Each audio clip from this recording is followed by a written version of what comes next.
Hey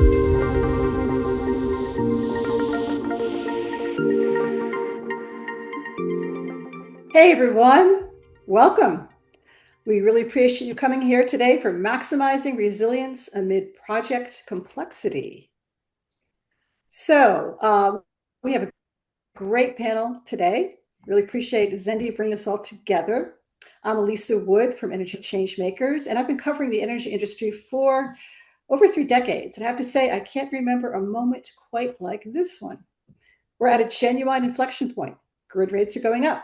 Grid reliability is coming into question. Utilities that used to chase down every new industrial customer, they're now telling them they have to wait 3 to 5 years for service. And at the same time, we've got data centers landing like meteorites. New technologies are entering the market. Manufacturers are trying to reshore operations onto a grid that isn't sure it can handle it. So at the center of this is a question that the industry has never fully cracked. What is energy resilience actually worth? It's one of the things that's easy to take for granted, right up until the chocolate solidifies in the pipes at the factory, a situation one of our speakers will talk about today. So we're going to dig into what is causing this tension, a tension that energy companies are seeing play out real time. Your customers want resilience, but they also need cost savings. So how do you balance the two? Our 3 speakers take different angles on the topic. Let me introduce them to you.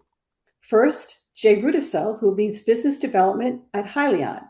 Hyliion is bringing a linear generator technology to the market, a prime power distributed energy asset that is fuel agnostic, born out of GE Aerospace and entirely 3D printed. Jake, welcome. Great to be here. Thank you, Elisa. Next, Davis Plunkett, who works in the electrification and automation group, that's a mouthful, at Siemens, focused on medium voltage infrastructure and microgrid controls for some of the most resilience critical customers out there. Data centers, hospitals, large manufacturers. Davis, great to have you. Thanks very much. And finally, Kevin O'Connell, Advanced Energy Systems Manager at MacAllister Cat, the Caterpillar dealer serving Michigan and Indiana. Kevin's team focuses on grid-connected projects where the world of peaking and resilience are increasingly colliding. Kevin, glad you're here today. I look forward to the conversation. Thank you for having me. Wonderful. So together, these 3 see the resilience challenge, as I said, from different vantage points. We have a new technology company just entering commercial development. We have one of the most established names in electrical infrastructure, and we have a dealer on the ground watching utilities go from adversary to ally almost overnight. Audience, we welcome your participation. We're going to have a Q&A at the end. Feel free to send your questions anytime. If you don't see the Q&A at the bottom of your screen, click the More button and it should pop right up. So let's get started. So this first question is going to be for everyone. We're in a strange moment, as I said, where the grid rates, the electric rates are climbing, yet grid reliability is declining. What's it like to work with customers at this time? And Jake, I'm going to ask you to step up first. Sure. Yeah, so, 2 words come to mind when you talk about dealing with customers right now, and that's novelty and excitement. Now, before I get into that, I do kind of want to set the stage of where we're at from a power perspective right now. And so a few months ago, I was reading this report from a company called NERC, and they oversee reliability for the North American power grid. And in this report, they're saying that over the next 10 years, we're forecasting roughly 230 to 250 gigawatts of additional demand to hit the North American grid in that 10-year period. And so to contextualize this for everybody, if you take one of the largest states in the United States, California, for instance, their peak load over the past few years is roughly 50 to 52 gigawatts, right? And so what we're saying in this forecast is that we're going to add roughly 5 Californias to the North American electrical grid over the next 10 years. Now, that's a tremendous amount of power, right? And so when you couple that with an aging grid infrastructure, overwhelmed by maintenance costs and retiring power plants, what you're coming to is a realization that, this is just a new problem. We're just at the beginning of this journey. It's only going to get worse. And now at Hyliion, what we're excited about is being a part of the solution for our customers in avoiding these challenges that they're seeing with the grid. Now, that's the excitement part, is that there's a lot of opportunity coming. On the novelty side, power touches everything, right? And so what we're seeing at Hyliion right now is all kinds of different businesses, all kinds of different applications coming to us and asking for power. And what's unique about this is each and every application has its own specific need. Now, with Carno, our new technology that's coming to market, we have a motto, which is deliver power without compromises. And what that means is address your company need, your customers' need, without compromising on something else. And so when you look at all these, variable applications that are coming in, whether it's a data center that needs low emissions power, low noise power, whether it's an EV charging station that needs dispatchability and, low footprint, or the military that needs low maintenance and fuel flexibility, we're excited that we get to actually offer the full breadth of value that our system can provide. And, I think right now that excitement and novelty is truly what's, driving the customer experience right now. Thanks, Jake. I have to say, 5 California still has me reeling here, because I think Right. California is the 5th largest economy in the world, and 5 of those. That's pretty amazing. Exactly. Yeah. Incredible stuff. So Davis, Kevin. Thank you, Jake, and Davis and Kevin. You go next. What are your thoughts on this? What is it like to work with customers at this time? Yeah, I would definitely pair it novelty, and there's kind of a frenetic energy in the industry for sure. Given these issues that you've highlighted well, the need for power, the constraints on power, the need for high reliability.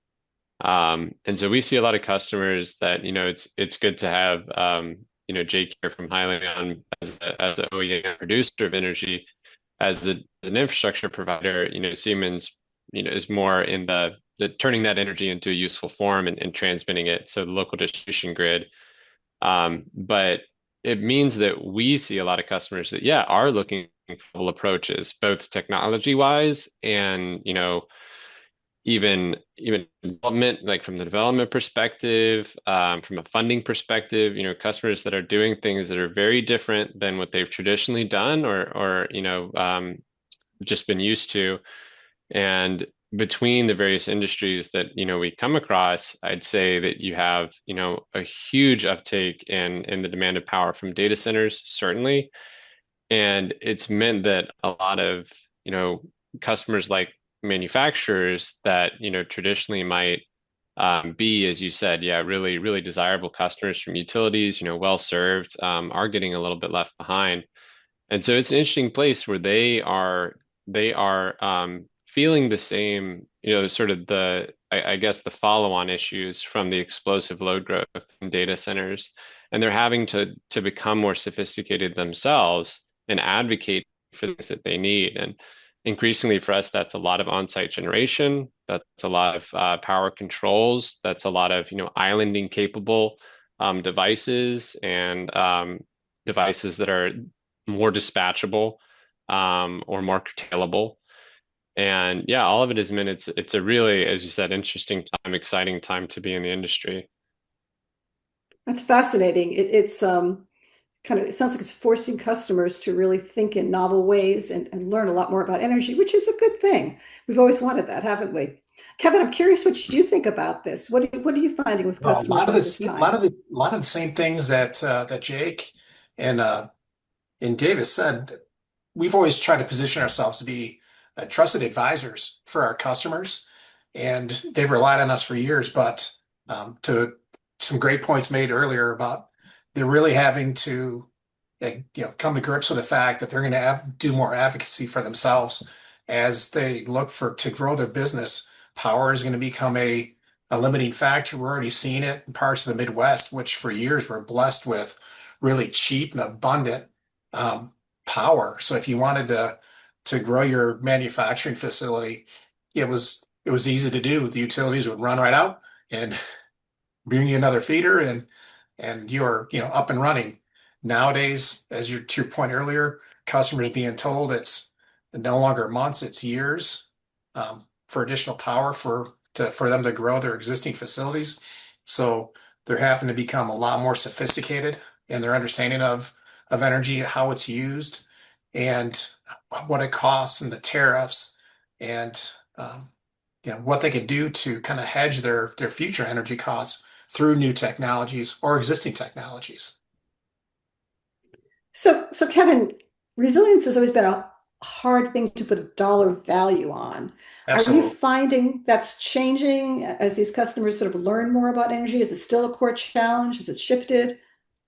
It's still a challenge to quantify it, because until you go through it more than once, it's hard to put a dollar amount to it to fully understand what it costs for commercial or industrial customers to be without power for any length of time. They can always estimate it, but until you go through it a couple times, you have that happen to truly appreciate it. But I will say that grid reliability is making these potentials more and more uh, likely to happen.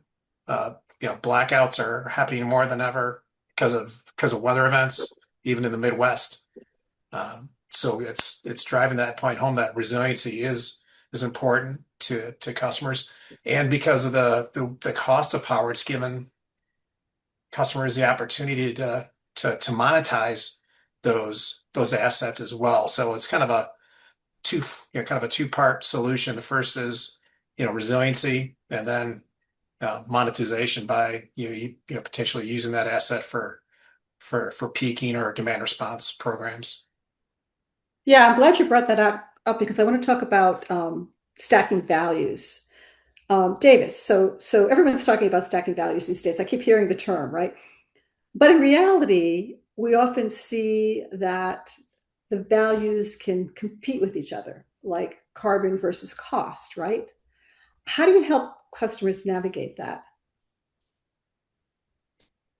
Sure. Yeah, I think, Kevin framed it up really well, actually. The best thing to do, in my opinion, is to try and articulate how they're not in competition, how we can meet a resiliency goal while also producing value. And so, yeah, there's, a great wealth of demand response programs, or, getting customers to understand that maybe the flat rate tariff that they're on, that has just that dollar per kilowatt hour value for every kilowatt hour that they use, is maybe not the right rate schedule for them as they think about, adding distributed energy or curtailable loads, that, we should actually look at a time of use rate and layer that in with something like a demand response program.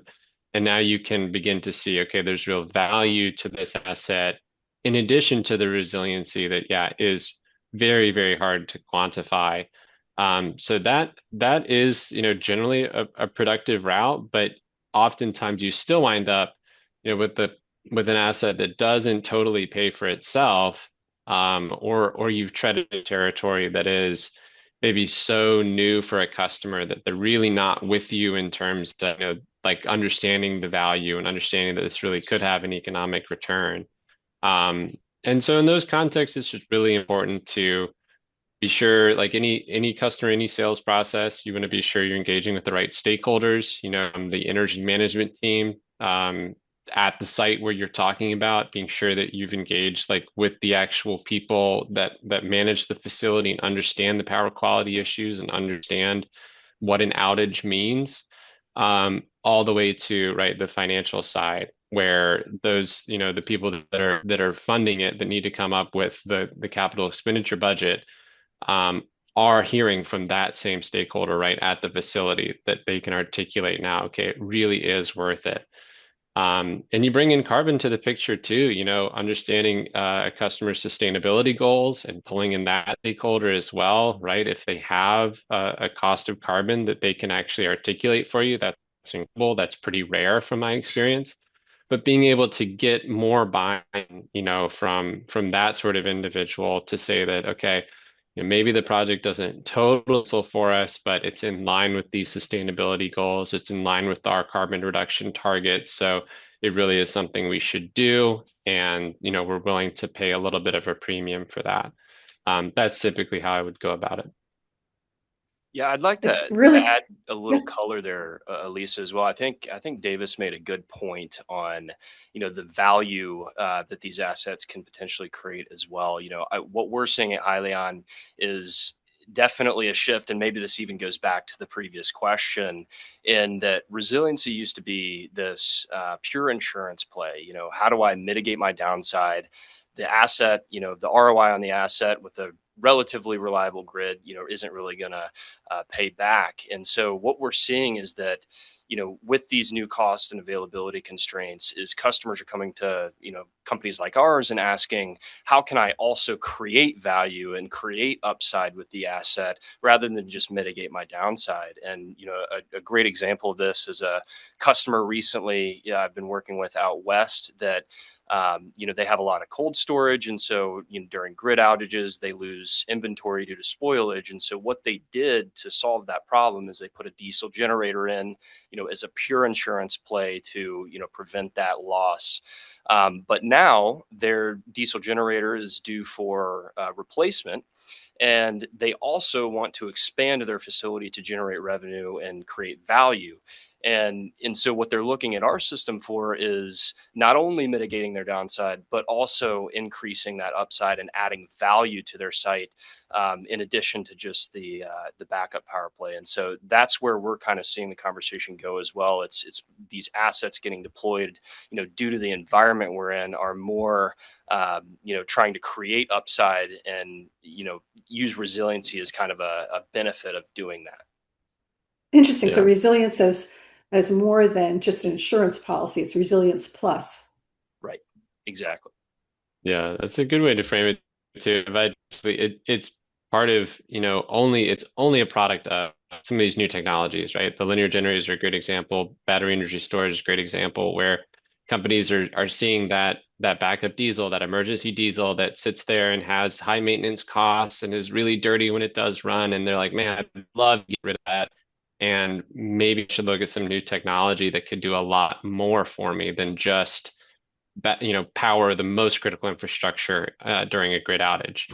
And so I'd say a whole host of customers are looking and asking those sort of questions, which is awesome to see. Fantastic. So Kevin, I want to jump to you. I'm curious. So I think when you show a customer a model, they often ask about day two risks, right?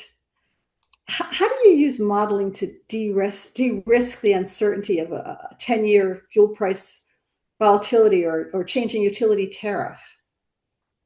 Oh, What's the great approach? question. But yeah, knowledge is the key to these conversations, and having a tool like Xendee. No, it's not like a commercial, but this is kind of what we're here to discuss, right?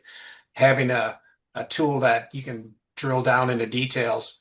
And as you can tell, I'm a beard. I've been around in the business for several decades, and it's one thing for me to say, you know, trust me, this is going to work out great for you. We've done hundreds of installations like this, and it's another thing to have detailed financial reports that takes into account, the 15-minute utility interval data layered in with their tariff rates and their time of use rates, and detailed financial reports that you can walk into the C-suite and put in front of them. They feel confident with that type of information is critical for these types of projects, because they're $1 million or multi-million-dollar projects with life cycles that are easily 10, 20 years. So it's it's it's it's important, especially when you're dealing with customers who their primary business is not power generation. And if they really had their choice, they want to do it in the first place. The market is pushing them, and the cost of energy is and grid and reliability on the grid is pushing them to have to take on that risk of ownership themselves, because they prefer not to. They'd rather invest in new, production equipment for something that they understand and that their business is built around. So having this type of information that we get through your system is critical to have those very, direct conversations that involve, ROI and how many hours they're going to run in the operations and having real detailed cost analysis. Yeah, and the word I'm hearing more and more these days is speed. In fact, I hear it several times a day, it seems, right? Speed Speed to to power. power. Speed to Speed power. to power. Yeah. So It's something. so I'm curious, and this is Yeah. a question for all of you, but I'd like to start with Davis. So if the real metric is time to revenue, if the grid says 3 years, right, and the microgrid says, hey, 12 months, does that speed premium now outweigh the resilience premium? Is it more valuable these days? In a word, yes, absolutely. I mean, speed, in particular for data center customers, but you're seeing so much activity in other sectors that either support data centers, so semiconductor manufacturing, that's caught those tailwinds. And yeah, the speed requirement or desire from these customers is tremendous. It's kind of, unlike anything I think the industry, the electrical industry has seen before. Um, and so, yeah, that need to get power on site, as soon as possible, sometimes in frankly, like pretty unrealistic timeframes, we see, time and time again. And so it becomes the role of, I'd probably say all three of us here to, be realistic with our customers in terms of what technology is available, when it's available, at what scale. And, the good news is we see a lot of customers too that, you hear about the 1 gigawatt, data center project or something. But what's behind that is it's not 1 gigawatt, all at once, right? It's a phased construction project. And in those ways, we can really customers, setting up something like a master supply agreement where we have a set bill of material that we build in chunks. We build it in, 30, 50 megawatt chunks, and we set up the supply chains, help those customers. They can project much more concretely. Working directly with an OEM like Siemens, you can know that you're going to be able to get your next 50 megawatts on schedule and phase in and build the infrastructure quickly still, but we have, I guess, a job to do to be realistic with like what speed is really possible in a very constrained environment. Yeah, speed to power has turned the traditional, um, it's an engineering problem in a way where we're trying to solve for our customers. It is an engineering problem. They require a certain amount of power for their facility, regardless of what type it is. And it's kind of turned that on its head where in the past you'd have meetings to discuss, how much power they needed, what they were doing with it, and have a discussion about what's the best technology and what's the right size and combination of equipment and and then cost. And now it's kind of flipped on its head where the conversation starts with how fast can we get, to Davis's point, how fast can we get 50 megawatts? And then a discussion of the technology and whether or not it'll fit. We're seeing a lot of decisions that wouldn't traditionally be made just because of availability of certain products. Um, so it's kind of turned it on head. I can see Jake is about to talk, so I'll stop and give him a chance to join in. Sorry, Jake, I probably No, separated from. no, totally fine. I agree with what both of them are saying. I think, anytime you compare speed to resilience right now, speed is going to win. It's the path to revenue and the value created there is going to vastly outweigh, the downside mitigation from resilience. But, the pushback I kind of have here is I don't necessarily know that these are completely competing premiums here. So the same microgrid that gets you to gets you to revenue faster is also the one that's going to deliver your resilience, right? In most cases. So an example of that is a EV charging customer I've been talking to that, they basically told me they've gotten into the power generation business when their actual core business is infrastructure for autonomous vehicles and, the new EV semis. But the reason they're doing that is because the grid is 3 to 5 years away. And so they have to stand up these microgrids to get them to grid power. And then once grid power is available, they switch this microgrid into more of a supplemental mode where it's, either cost down or, resilience, for the overall site. And so the point I'm making here is that, that one microgrid is serving both functions, both resilience and speed. And, the thought of the resilience there is that speed gets you to revenue, gets you to market, and resilience keeps you there. So that's how I kind of think about that. So they work more hand in hand than one trumping the other right now. Right. Yeah, interesting. When Very done interesting. properly, to Jake's point, when you do it properly and have those Mhm. conversations, yes. Right. Yeah, yeah.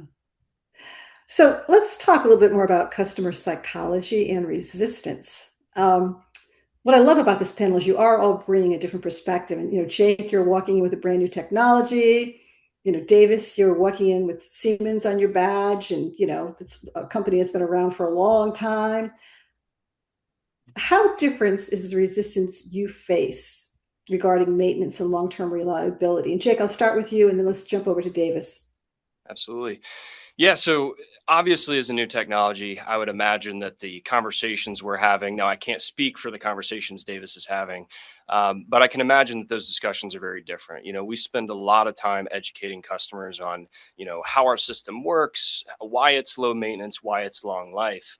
But what I'll tell you from a customer perspective is that these traditional technologies like natural gas generators, diesel generators, they've set a really high standard in the market already for decades on how service should be conducted and the lifetime of a generating asset. So the expectation from a customer is that a technology like ours coming into the market can at least meet that standard, or else we don't even get in the door, right? Now, what I'll say on the conversation, about new technology and the pushback you get from a customer, I think that's actually not an insurmountable discussion. And, if you look at the work we've been doing, clearly that's evidenced by some of the work we're doing with the Navy and DARPA, basically powering the first unmanned vessels for the US Navy.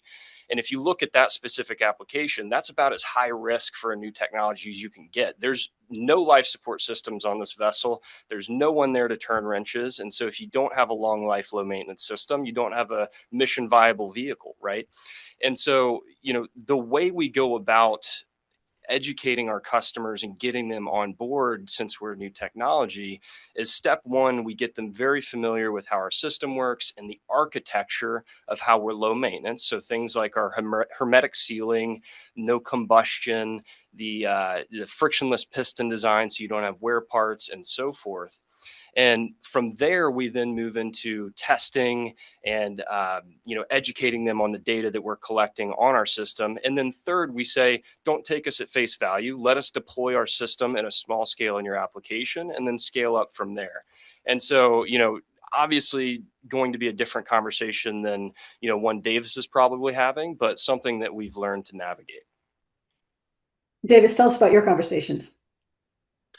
Yeah, it's interesting. Of the people at Siemens, I'm kind of ask because certainly the existing, Siemens lines and the majority of the equipment we sell is incredibly rigorously tested. Product lines that have been around for decades and extremely established technology with very clear processes. And Jake's right. Like by and large, that stuff doesn't really get questioned in terms of its reliability. It's really established. And as a partner, I think Siemens has positioned ourselves like really well in terms of the reliability of the equipment that we make. But my role in particular, as part of the sustainability group within medium voltage business, means that I do touch a lot of new technologies. So the linear generators and the battery storage and the fuel cells. And while we're not producing any of that equipment, it is part of my role to really investigate how reliable they are. And for us, it's a lot about not the reliability of the individual component, like the generator, but the reliability of the system, right? So thinking about how power delivery is redundant, that we have eliminated single points of failure. So thinking about the controls system that surrounds those generators and the relays that are included as parts of switchgear, um, getting the right telemetry from the utility, and looking at power quality issues at a very granular level. Like all of that is very much within scope. And so those are more the issues that we tackle, where we're trying to be sure that at the system level, we've established really high, uptime and reliability, and then of course maintenance plan for that meets, the customer's goal for that asset's operational life. So while you're here, Davis, while you have the floor, I want to ask you about the chocolate factory problem, the story you told me. Um, I feel like it illustrates, this problem of people not thinking about resilience until after they have a power outage. How do you get customers? First, tell us the story, and then tell us how do you get customers Sure. to think about resiliency in advance?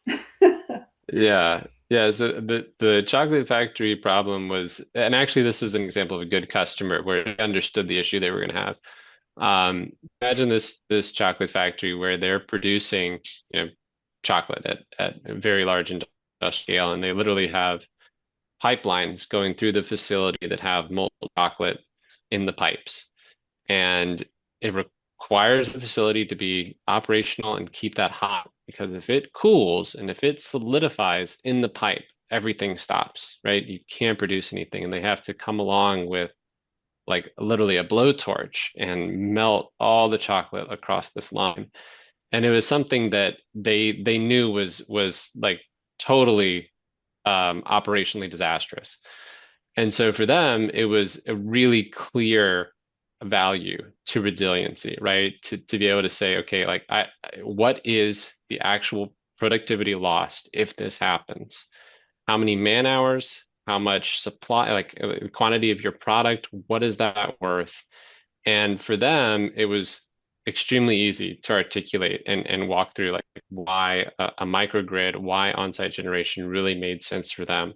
It's a site in California where the grid outage issues were really creeping up on them. And they knew, in particular with some of the like PSPS events, they knew that they could know when they were coming, but they didn't have a way to adjust what they were doing necessarily. So that was a good customer experience. The customers that are more challenging are the ones that don't have that clear, if the operation shut down, what is lost. Maybe they have an idea of the base critical infrastructure that has to stay online, things like, the IT for cybersecurity. But this, that's the counter, the typical scenario where you really do have to work very hard with a customer to make sure that you've captured value of resiliency for them. And yeah, I'd be curious for Jake or Kevin's experience, working through that issue. It's quite challenging. Yeah, it's super challenging to quantify that. The most challenging part is putting a dollar amount to it so they can, because when it's strictly a conversation about resiliency, it's what's the cost of being without power, right? So it's going back to Lisa, your point earlier about stacking value on top of it, making it more than just about resiliency to make it beneficial, and walking the customer through almost like putting them on a therapy couch and talking about the problem, and then what blow torches? That sounds. Does OSHA approve that? That sounds risky. What happens if somebody drops one of those blow torches? Is that going to cause me, like you're talking about it to me, and that sounds archaic to me. So it's really just again about being an advocate and a trusted advisor for your customer and working through these different scenarios. And I mean, to answer your question about push resistance, I guess ours is a little bit different because we are an established technology, and we can put warranty on equipment until it's 25 years old, which is longer than anyone who's involved in the project is probably going to even be at the facility. But some of the pushback we get is about carbon reduction, as we're installing these mostly natural gas gensets for these projects nowadays. What's next for carbon reduction? So we are looking at different carbon capture technologies. We've got some side projects going with that to see what happens there. But also, Caterpillar made a huge investment in hydrogen. So our generators, even units that are already in the field, can run on a hydrogen blend today with very little modification and can be converted to run on 100% hydrogen in the future when or if that becomes available. So it's taking a, um, you know, your bridge power talked about a lot right now too, like bridge to grid, taking a bridge to grid technology and reeling it being a bridge, to future technology and future fuels also, so you don't end up with a stranded asset. So that's, part of that conversation with the customers about how does it help you today? How is it going to help you, 10 years from now as change continues to happen at a faster and faster pace. Multiple bridges to consider. Right. Yeah. The other thing I want to ask you about, Kevin, is that, it seems like data centers are just sucking all of the oxygen out of the room these days when it comes to energy discussions. Exactly. And it used to be that we were focusing on in these kind of conversations, the commercial and industrial customers, right? Yep. It seems like they've been kind of pushed to the back of the line, at least in terms of discussion and maybe even practically. So tell me what that means. If I'm a manufacturer right now, I want to expand. What do I face? Oh, a lot of challenges because to your point, the data centers are sucking the oxygen out of the room, and through the entire supply chain. So they're driving up costs on anything associated with power generation, whether it's switchgear, transformers, generators, cable, wire, steel for buildings, even as the cost is being driven up because of the demand. So it's challenging. But as a CNI customer, we established separate business groups to maintain focus on those customers because they were key to our business before the data center. Whether this is a boom, whether this is a bubble, they're gonna be there when when this calms down, if it comes down. We'll see. Anyone's guess there. So we've got separate business teams and service teams established for our commercial industrial customers and make sure that we maintain the level of service and supply to them that that kind of put us on the map prior to the data center boom. And this has all really changed kind of the utility customer and supplier relationship too, right? Oh, absolutely. Yeah. Yeah. Utilities that once fought us, that employed teams to go out and find out if our customers are talking to us about on-site power generation or combined heat and power projects. We had a utility that I won't mention by name, but I wish you sent a picture of it. They had a banner over their office that said the cogen killers. And their Oh my God. their job was to go out and find, cogen projects that we were talking to customers about and make sure that um, the gas and electrical rates for that customer were structured so that those projects wouldn't happen, so um, they want to lose that base load. These smaller power generation projects in today's scale to on-site power generation. So Yeah, Incredible. now they're referring customers to us and bringing them to us like partners. Yeah, I'll even add to that, as a new technology on the block, that several utilities interested in testing our technology to offer to their customers. I was even at a conference not too long ago, where the utility was saying, "Hey, we're planning on acquiring a very large fleet, over 300 megawatt fleet of generators to serve, markets that we're not going to be able to serve in the interim. Give us that bridge power." At specific sites. So yeah, I completely agree with Kevin. I think the utility model is definitely changing here. So Jake, I want to ask you something. I've been curious about this. We talked a whole lot about over this last year. We've talked a lot about the One Big Beautiful Bill and how it affected solar. And your product, linear generators, actually did well in the bill with a 30% tax credit. How is that affecting your conversation with customers today? Yeah, so just to kind of give the audience a brief background here. So when Section 48E ITC came out, in 2025, we no longer qualified for the 30% tax credit under ITC because it wasn't a fully zero emissions project. And so what the One Big Beautiful Bill Act did is it carved out fuel cell technology as receiving that 30% benefit, and that's a flat. You can't stack benefits on top of that 30%. And then linear generators were specifically called out under that language as qualifying for the 30% credit. And so just to give the audience an idea of where that lands with the customer. So when we go deploy a unit to a site, the customer, they'll have their fixed costs, their CapEx that they have to, pay for both the equipment and the installation of the system. And both of those things have that 30% tax credit applied to it. So the equipment and the install, and the customer will get that back in a tax credit after year one of the project. And so the way we look at this is it's not the main driver of adoption for our technology. If you look at the operating side, where we have a higher efficiency, so a reduced fuel cost and a lower maintenance cost, we actually were penciling our projects, without ITC before this change.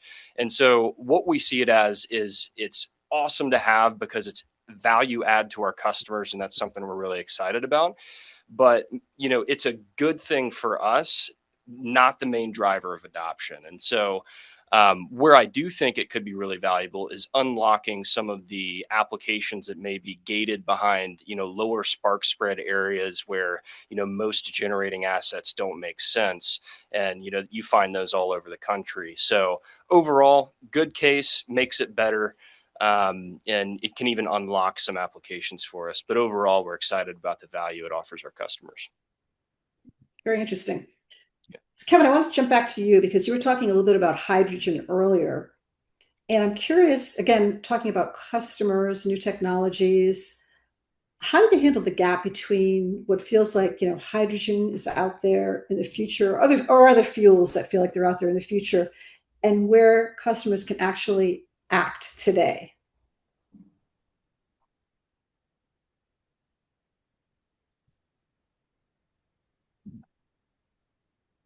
Kevin, are you still with us? I think he's muted. Sorry, hit the mute button one too many times. Yeah, hydrogen has been around for a long time. We've used it in our generator, the high hydrogen fuels from like coke ovens or refinery gases for decades. So it's nothing really new to us, but making it available for other customers to store or pipe to a job site is still a ways off, but the equipment is capable today. And the most challenging part is the infrastructure involved.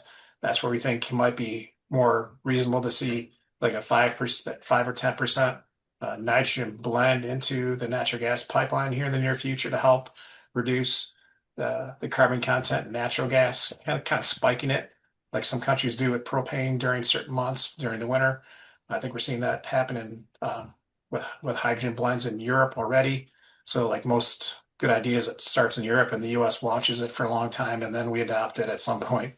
That'll probably happen, but it's still a very expensive fuel to produce and to store or to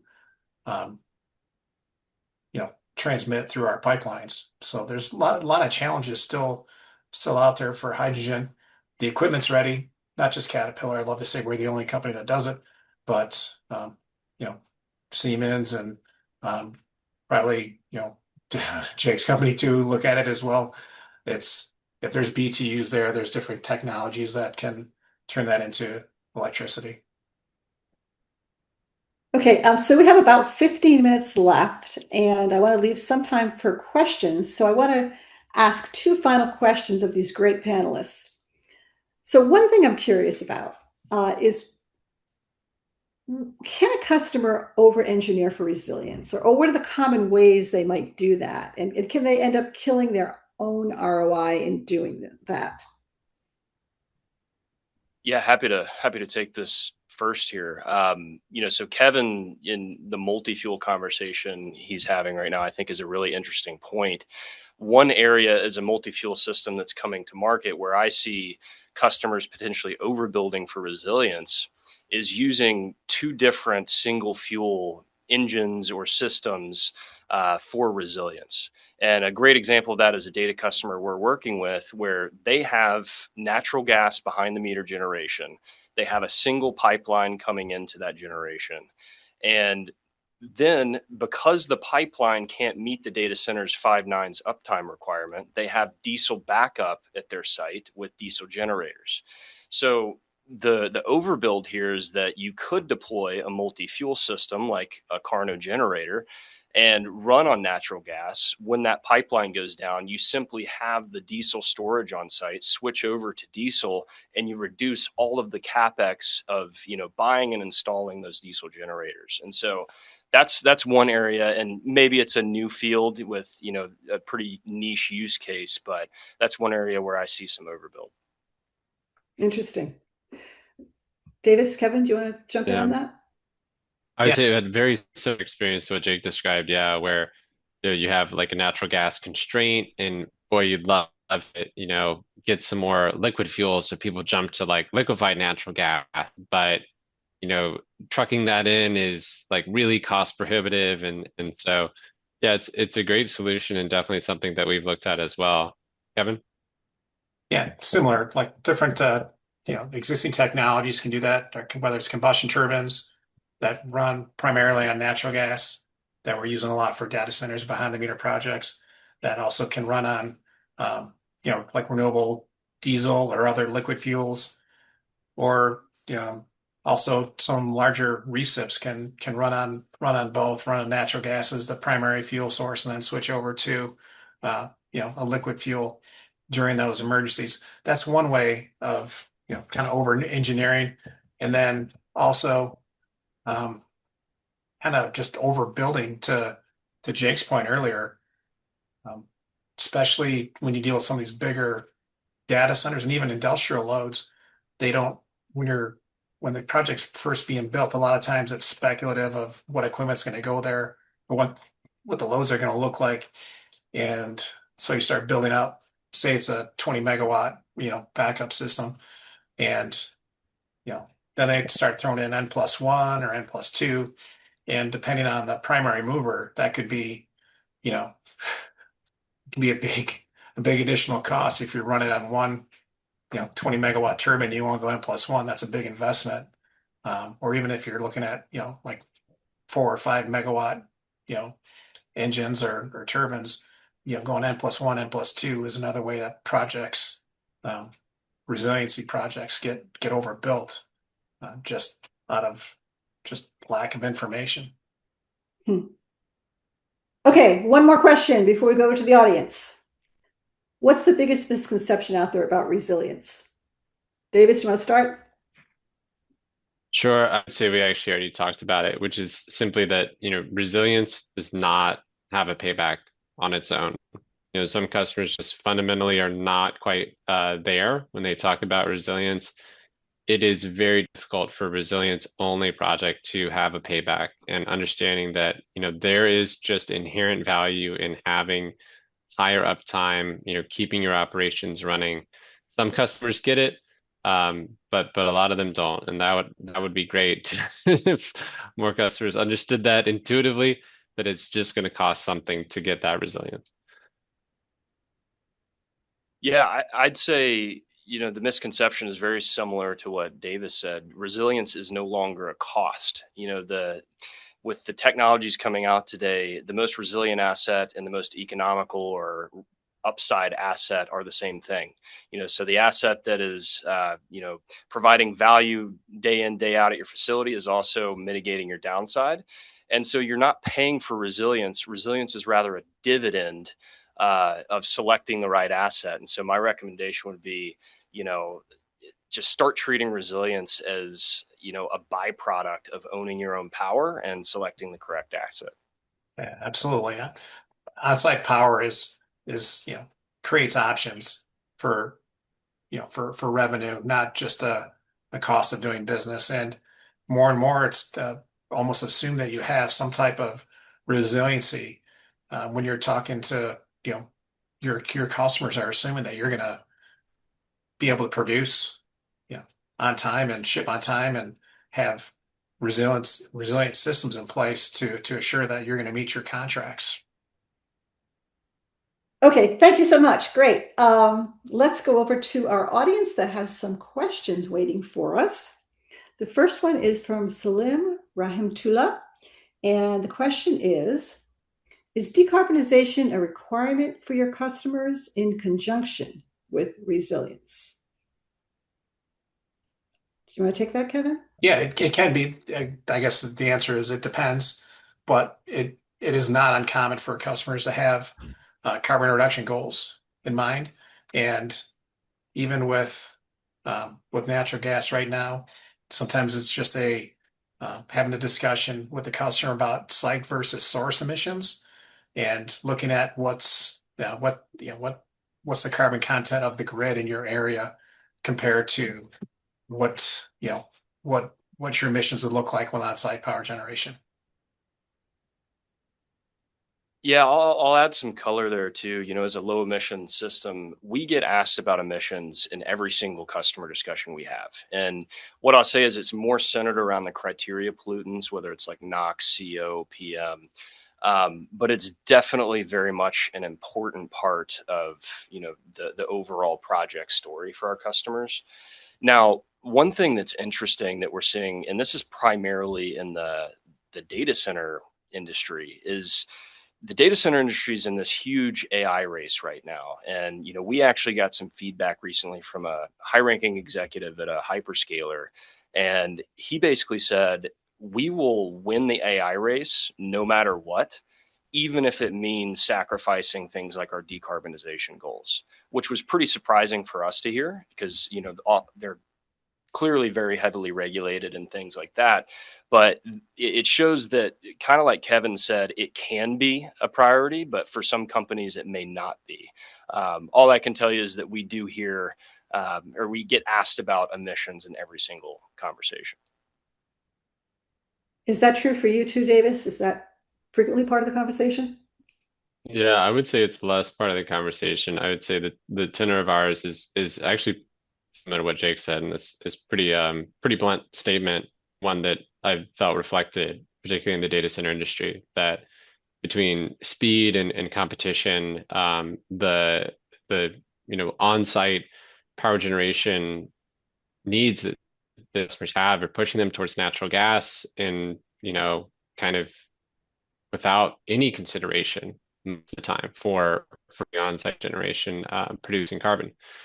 So for us, what that's meant is, I may have mentioned this, like we're part of the sustainability group within Siemens, and Siemens has strong sustainability goals as a company, and we embed those into the products that we make. And for me, that also means we try to focus on those types of projects. So doing projects with solar, with battery storage, with low carbon generation is a priority for us, and we're not really looking at projects that are like primarily natural gas centric power plants. Like we're looking for projects that do include that component of we really are concerned and are still thinking about carbon reduction.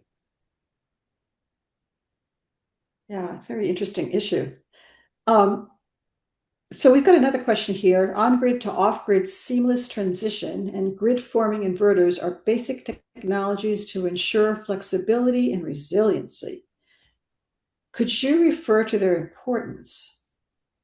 Being able to transition from on-grid operation to off-grid operation in case of grid disturbances is key for the future of microgrids, future-based microgrids. And this is from Alfonso Arias Perez.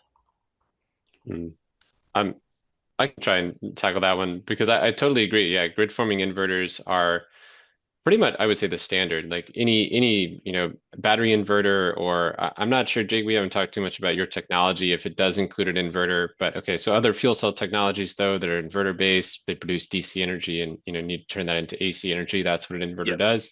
We're the same. Yep. Yeah, the grid forming capability is totally vital if you need to island from the grid, which is to say, right, you've separated from the utility. You need the grid forming. It's exactly what it sounds like to to produce the stabilizing features of a grid locally, just within that microgrid. And yeah, basically I agree with the question asker that grid forming inverters are absolutely the standard.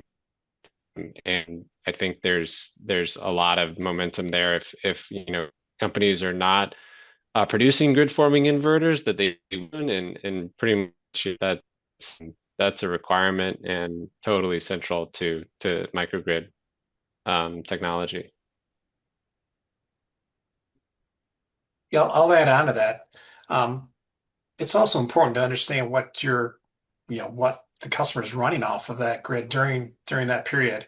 And the inverters are important, and also battery design, battery storage, as well as any type of recip or linear generator that's there as well. So you have some rotating mass to help absorb you know load swings. It's the devil's in the details, and you really have to get get down in the weeds to really examine what's going to be expected of that microgrid when the grid goes away, because that's when it really counts. Okay, good. So now we have a question from Dan Bernhardt. What's the supply chain order to delivery challenges for each of the products with the AI data center push? What timeline can a customer expect on their designs for delivery? Do you want to start with that one, Kevin? Yeah, sure. I'll happy to go first. And again, it's going to depend on the project. We're doing a lot of EPC work where we'll do basically like a turnkey installation, like my background picture is a project that's indicative of one of our EPC projects, and we try to have enough equipment in our queue to avoid like the new lead time for some of the big turbines or recips can be 2 or 3 years for new orders. So we try to shorten that period by having equipment already in the queue and in production. And we're doing EPC contracts from signature to power online in about 18 months. So permitting is a key part of that too, and air permits and construction permits chew up a fair amount of that time. So it's important to have a conversation with whoever's developing the project to ask those detailed questions, because lead time on equipment is only part of the equation. Getting your air permit is the more important, because that's gonna be the kind of the starting point of when you're able to break ground and start moving dirt and pouring concrete to make the job get going. I just saw a recent headline and said the air permit is the new bottleneck. So Well, I there you haven't go. read the article yet, but Noise too. Yeah. Well, noise. yeah, the noise, the air permit is part of it. Yeah, noise is a growing concern. Also, fuel contracts, as more and more on-site power generation gets installed. Natural gas that we've all, again, in the Midwest, it's cheap, plentiful, it's all around us, but in other parts of the U.S. it isn't. And there's areas where the pipeline can only push so much gas and only has so much available. So there's parts of the U.S. that are constrained by gas availability as well. Yeah, Jake, noise is such a big issue. We've had a data center company tell us, don't even bring your fans, connect into our cooling system, which we've designed for noise already, since fans are the loudest noise in our system. And so, we would just integrate directly with the cooling on site rather than bringing our own cooling. And so, yeah, a huge permitting issue and getting a lot of pushback from local communities. Yeah, agreed. I feel like we could do a whole panel on just that issue. What's happening right now with communities and data centers and how energy can play into it, right? I feel like the energy industry has been at this for a long time. It kind of understands what customers need and what problems you might run into in a community, and sometimes has some tools, as you've described, to help overcome them. It's a big topic. So we have 1 minute left, and I want to give the floor to Davis if you want to take that timeline question. Oh, I deliberately didn't speak up because our timelines are ever changing.